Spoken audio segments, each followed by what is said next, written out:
Murakaza neza kuri Josh Stories. Agafilimi kacu k'uyu munsi ni agafilimi keza cyane. Agafilimi k'ubuzima busanzwe. Agafilimi uza kurangiza ukibaza ngo ese ubundi ikintu cya nyacyo ni ikihe? Agafilimi uza gukura mu isomo ry'ubuzima. Dutangiranye n'umusaza ari kuri uru rusenge ajya hejuru y'ibitaro. Afite akajerekani mu ntoki kandi ari kugenda yivugisha amagambo adafite aho ahuriye. Birasa nkaho byamucanze. Ari kuvuga amagambo adafite aho ahuriye habe na gatoya. Yarangiza agafata ka kajerekani yari afite ka essence agatangira kuyimenaho. Agatangira avuga amagambo agira ati: uri kundeba, ukeka ko ibyo wavuze biza kumbaho? Wapi ntago biza kumbaho. Ikiri bumbeho ni iki ngiki. Ugiye kundeba ndi gushya. Wa musaza agahita afata ikibiriti akagicana, akakikozaho agatangira gushya. N'uyu mugabo dutangiranye w'umusaza ntago tumuzi, ntutuzi n'impamvu ari gukora ibi ngibi. Gusa turaza kubisobanukirwa. Komeza ukurikire filime. Reka tuve ku uyu musaza tuze kuri uruhande. Uhari ni umugore witwa Dr. Marianne. Ni umuganga uvura indwara zo mu mutwe ariko cyane cyane zibasira abana. Muri make ni child therapist. Avuye muri New York aje muri Scotland, arimutse. Abamubajije impamvu yimutse abasubiza ko yikundira imvura, ariyo mpamvu aje muri Scotland. Gusa bose bababeshya kuko impamvu yimutse ni ukugira ngo atangire ubuzima bushyashya. Ashaka kwibagiza akababaro kose yahuye na kari muri New York. Ntabwo tuzi ngo akabara yagatewe n'iki. Tukomeze dukurikire filime. Wibuke ni umuganga kugira ngo abashe kubaho hano yaje gusaba akazi. Yaje gusaba akazi mu bitaro bivura abana bafite utubazo two mu mutwe.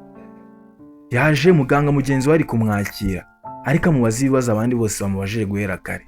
Ati kuki uvuye muri New York? Nawe akabasubiza igisubizo agira ati nuko nkunda imvura. Gusa ari kubabeshya muri we yifitemo agahinda. Gusa uyu muganga uri kumwakira akomeza amusobanurira amubwira ati hano uje gusimbura umuganga w'umusaza wari usanzwe uhari. Mu minsi ishize yari yitwitse ntago ari kubasha kuboneka. Bagahita batwereka ko ari wa muganga twatangiranye ari hejuru y'urusenge rw'ibitaro ariko imena we essence akitwika. Ngo bamwita Dr. Martin. Twikomereze na filimi yacu. Bidatinze umugore yatangiye akazi. Wibuka avura abana bafite utubazo two mu mutwe. Umurwayi wa mbere ni umwana muto w'umukobwa. Afite ikibazo cyo gutinya abantu, agahora asa nkaho afite ubwoba, ntabashe kugira n'umwe avugisha. Reka uyu mwana muto w'umukobwa tumuveho, tuze ku murwayi wa kabiri w'uyu mugore. Uyu murwayi wa kabiri ni umwana muto w'umuhungu.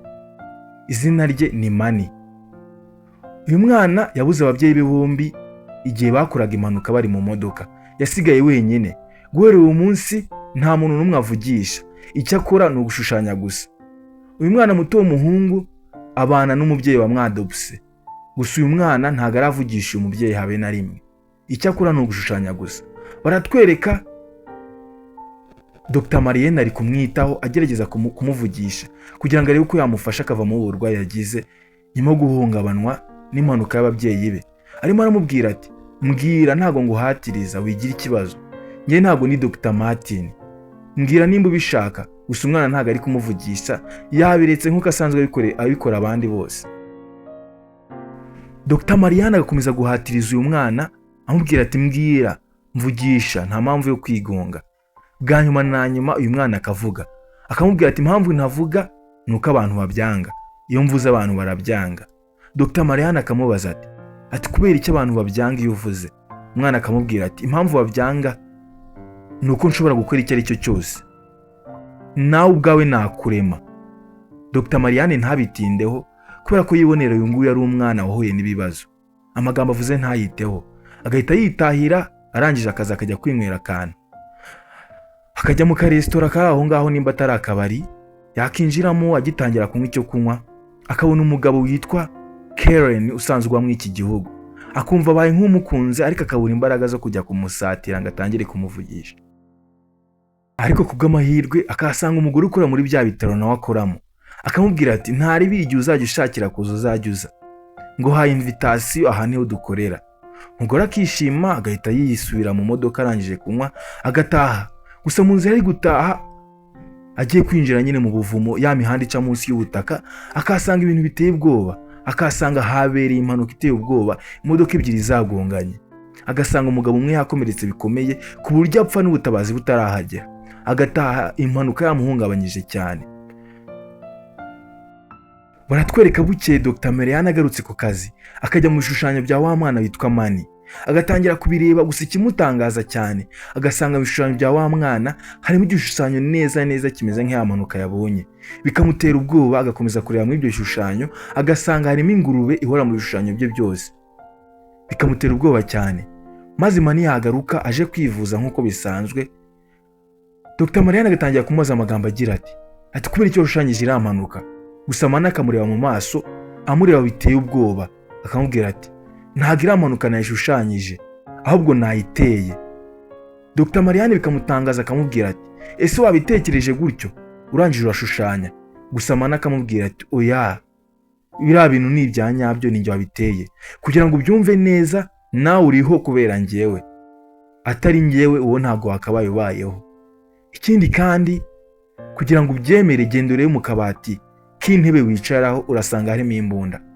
Gusa Dr. Mariane akavuga ati uyu mwana ni umwana mvura urwaye mu mutwe, ibyo ari kuvuga ntabwo ari byo, reka nikomereze akazi kanjye.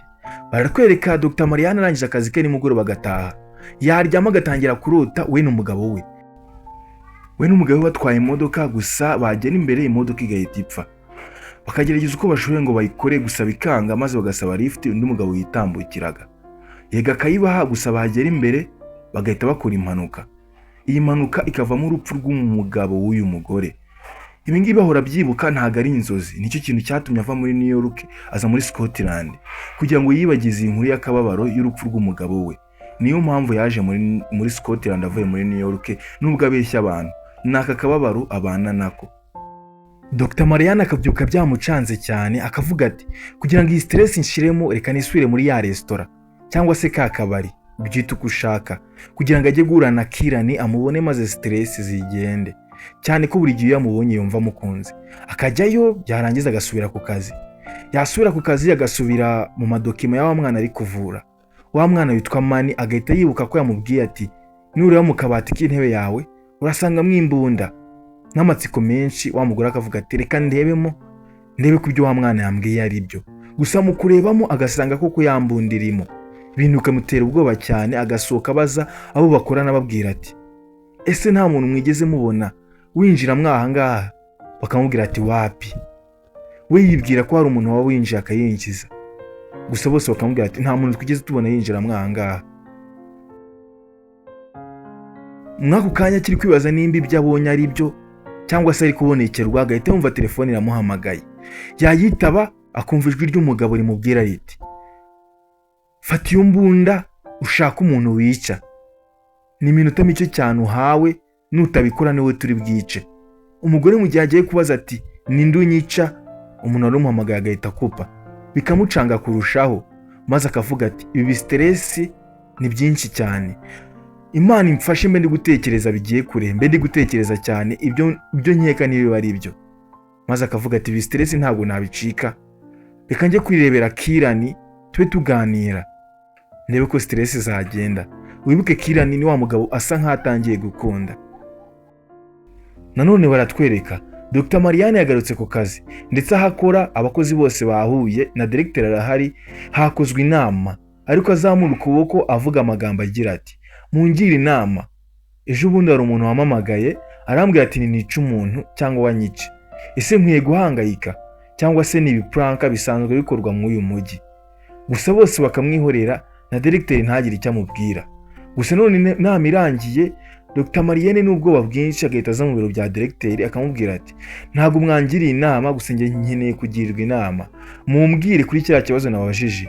Maze director akamubwiza ukuri amubwira ati umuntu waguhamagaye ni umugabo witwa Dr. Martin, ni umusaza wavuraga uriya mwana uri kuvura. Gusa byaje kurangira nawe arwaye mu mutwe, ndetse mu minsi ishize yaritwitse, niyo mpamvu utari kumubona, niwe wasimbuye. Rero inama nakugira ni ukutagira ubwoba kandi ntutekereze cyane, ngo utekereze ku bintu bigiye kure nawe utaza guta umutwe. Uriya mugabo ntakiza kugutwara, ari no kwa muganga, yarwaye mu mutwe. Gusa ibi bigatera ubwoba Dr. Martine, agataha maze agafata bya bishushanyo byashushanyijwe na wa mwana witwa Mani, agatangira kubireba yitonze. Akareba agasanga harimo kimwe cy'umugabo wapfuye, gusa handitseho hejuru ngo second death. Bikamutera ubwoba, bigatuma ajya gukora iperereza kuri wa mwana witwa Mani. Agasanga ise yapfiriye mu mpanuka, maze hashirimo iminsi 5 n'amezi 5 nyina nawe akiyahura. Baratwereka ibyacu ntabwo bitinda. Dr Mariane yagarutse ku kazi, aracyari kuvura wa mwana witwa Mani amubaza ibibazo, agira ati kuki ushushanya buri gihe abantu bapfuye, ni ukubera iki? Gusa Mani ntabwo amusubiza, ahubwo arakomeza ashushanya, ariko ashushanya undi muntu uri kurohama, maze akandikaho izina Kirani. Ubike Kirani ni wa musore uyu mugore asa nkaho ari gukunda. Maze uyu mugore n'ubwoba bwinshi agahita amubaza ati uwo Kirani wanditse ni uwuhe? Gusa uyu mwana ntamusubiza ikintu na kimwe, akamwihorera. N'ubwoba bwinshi Dr Mariane agahita ajya kureba wa mugore wamwakiriye, akajya kumubaza byinshi kugira ngo amenye neza amakuru y'uyu mwana witwa Mani. Nuko uyu mugore wamwakiriye akamubwira ati wa muganga wamuvuraga w'umusaza ariwe Dr Maritini niwe yatangiye amuvura ari umuntu usanzwe, gusa aza kugeraho ibitekerezo bimubona byinshi, amera nk'uwasaze, ntiyongera kuvugisha abandi. Atangira gusoma ibitabo bitandukanye muri library atavugisha abantu kugeza igihe yitwikiye. Nuko byagenze. Nuko Dr Mariane nawe akajya muri library gushaka bya bitabo Dr Maritini yasomaga mbere yuko ajya kwitwiga, kugira ngo abashe gusobanukirwa neza ibirimo birajya mbere, amenye impamvu Dr Maritini yitwitse ndetse n'impamvu ibintu wa mwana ari gushushanya ari kubisanga kuko ari ibya nyabyo. Gusa amara gusoma igitabo agasanga ni igitabo kivuga ku Mana ndetse na Sekibi, ndetse n'ukuntu ibintu bigenda biremwa. Ntihagire icyo akuramo, agahitamo kujya mu rugo rwa mwana ari kuvura, agasanga n'ubundi ari gushushanya.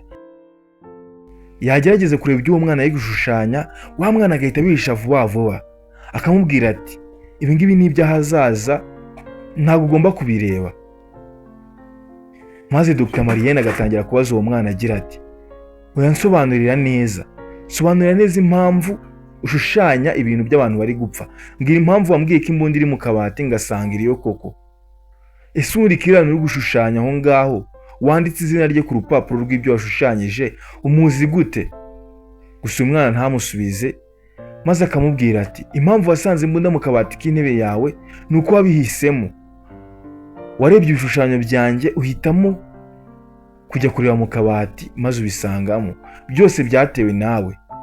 Gusa uyu mugore nanone ntiyumve ibyo umwana ari kumubwira, maze agahita amushikuza igishushanyo akareba.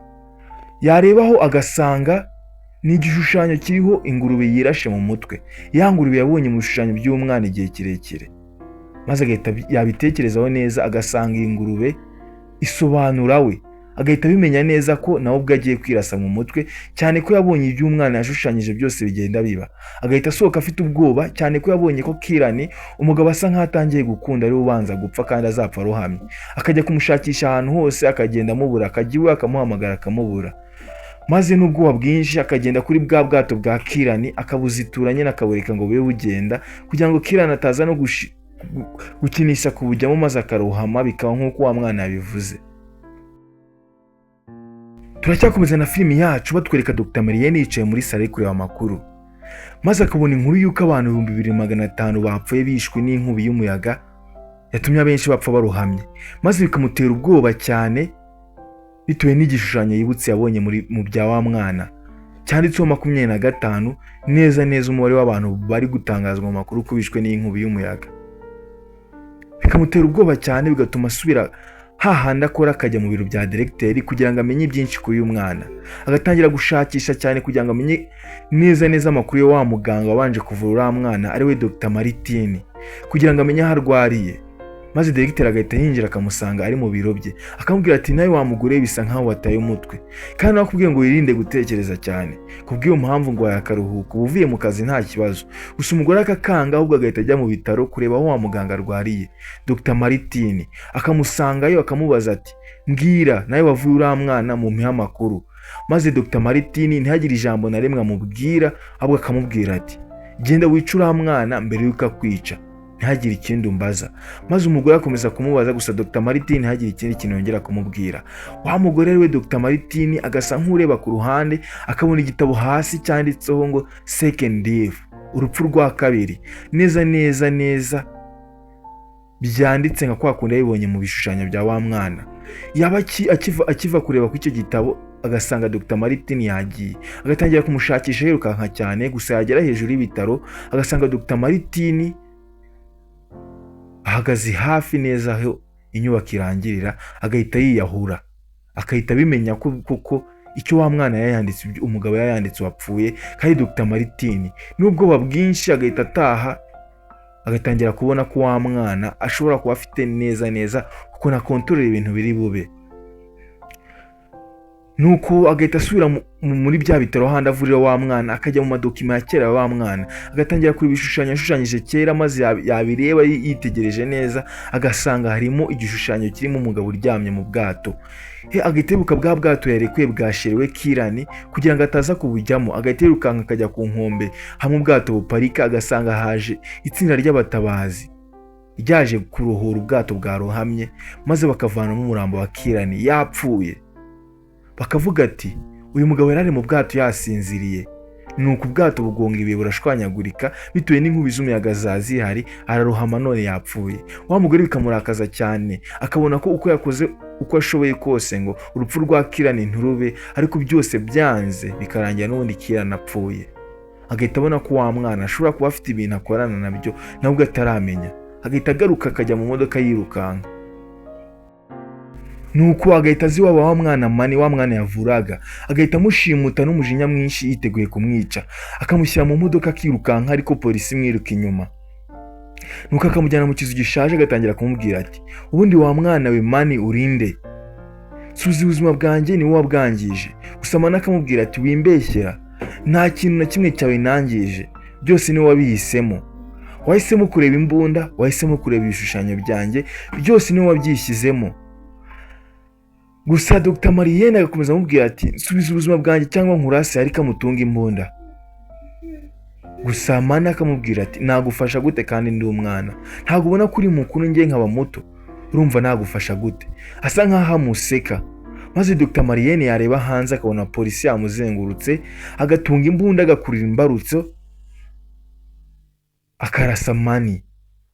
Maze n'ubwoba bwinshi nawe yareba ibyo akoze, akabona arasha umwana, akabona n'ikintu atabona uko asobanura, nyuma agafata imbunda neza akayitunga nka kwa kundi ka kaguru yabonye mu gishushanyo kakayitunze, akimena umutwe. Mu gupfa kwe agatangira gutekereza bya bintu byose byabaye ubwo yari mu modoka n'umugabo we bagakora impanuka. Agahita akanguka akisanga ari mu bitaro, yakanguka agasanga umugabo we muri imbere, agatekereza ko ibyo yari arimo byose byari inzozi mbi. Agatekereza ko ibyo yabonye byose, ajya muri Scotland ava muri New York, agahura n'umwana witwa Mani ndetse n'abandi bose, agatekereza ko byari inzozi mbi cyane ko ari kubona umugabo we amuri imbere. Gusa none akumva bya bintu byose yari arimo ari kwita inzozi, byose arasa nk'ubyibuka. Ibi bigatuma afata indege agasura muri Scotland kugira ngo ajye kureba neza nimba ibyo ari gutekereza ari inzozi cyangwa ari ibya nyabyo. Gusa yagerayo akajya kuri bya bitaro agasanga neza abo yarotaga barahari, ariko ntabwo bamwibuka, nta n'umwe umuzi. Agasanga na Dr Martin wa wundi twatangiye yitwika, gusa ari muzima nta gikomere na gito afite. Agakomeza gushakashaka mu bitaro, akajya aho babika amadokima, agasangaho fayiro ye yanditseho izina rye, gusa mu imbere nta kintu kirimo, impapuro zose ziriho ubusa. Yaba nk'uyifungura agahita abona Mani imbere ye, wa mwana yavuraga wari kubyita inzozi, natwe ntabwo turabimenya. Wa mwana yavuraga, wa mwana agahita amubwira ati yego kuko watekereje ukuri, ibi byose wanyuzemo byari isuzuma, wansabye ubuzima bushyashya none nabuguhaye. Nashakaga kureba ngo ese ni ubuzima bushyashya kuko uraza kubwakira cyangwa ntabwo uza kubwakira, ahubwo uraza kumenya, ahubwo uraza gushaka kumenya bigiye kure ngo umenye impamvu ya byose. Naguha ubuzima bushya, intekerezo zawe ntabwo nazisibye neza, nashaka kureba kuko nimba uza kwakira ubuzima bushya ibyahahise ukabireka, none dore ikoze ikosa nk'iryo wakoze mbere. Kubw'iyo mpamvu waje ushaka abantu bose wabonye mu nzozi, ugihamagara Kirani n'ubundi yahise apfa. Nuko Dr Marien agahita avuza induru nyinshi cyane ati wapi, ntabwo wankora ibi bintu, ibintu nk'ibi ngibi ntabwo wabinkora, nsubiza ubuzima bwanjye wintesha umutwe. Gusa akivuga ibyo ngibyo Mani agahita abura, hagasigara aho ngaho. Dr Marien yafungura fayile nanone agasanga hemwe imbunda ndetse n'igishushanyo cyerekana umugabo wapfuye. Mwako kanya agahita yumva telefone iramuhamagaye, bakamubwira ati umugabo yapfuye. Neza uburyo bamusobanuriye yapfuyemo, akabona bisa neza nk'igishushanyo gishushanyije, akavuza induru nyinshi cyane. agafata imbunda agasohoka mu bitaro, polisi ikaza kumureba ikabona n'umugore ufite ibibazo byo mu mutwe, bakamutwereka ari muri gereza y'abasazi. Nyine ubwo ni kwa muganga aho bavurira abasazi. Gusa none bagahita bitubwira neza, inkuru yacu igahita isobanuka, bigahita bigaragara ko Mani twabonaga ari umwana muto w'umuhungu wabuze ababyeyi bapfiriye mu mpanuka, maze bigatuma ahungabana kandi akishinja amakosa, agatangira kwibaza yewe nimba Imana ibaho, bigatuma ahitamo kurema isi ye yo mu bitekerezo bye, isi azakontorora akoresheje gushushanya. Muri make Dr. Marienne ndetse n'abandi bantu bose twabonaga ntago baba mu isi isanzwe, ahubwo baba mu bitekerezo by'uyu mwana witwa Mani. Muri make aba kugira ngo ubyumve neza, iyi filime yose twarebaga turi mu mutwe y'uyu mwana. Ni isi yiremeye nyuma yo kubona ko isi ya nyayo imutengushye, isi akontorora ubwe. Abantu bose twabonaga ni abari mu bitekerezo bye. Ndetse Dr. Marienne ni umuntu wasaga nk'umugira inama, amubwira ati ibintu urimo rwose wabyirengagiza, wagira imbaraga ugakomera, ukava mu ihungabana wahuye naryo. Nubwo uyu mwana bisa nkaho ihungabana ryamutwaye, gusa ikizi filime yacu irangiye yemeye ibitekerezo by'uyu muganga Dr. Marienne.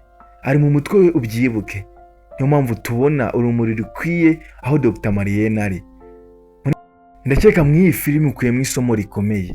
Kora subscribe tubashe kubana ku iyi channel yitwa Josh Stories, ndetse ujye no muri comment uvuga uko iyi filime uyibonye, wumve isomo ukuyemo uryandike. Ndabizi neza ushobora kuba urangije utayumvishe neza, gusa bitekerezeho urakura mu isomo. Ciao ciao.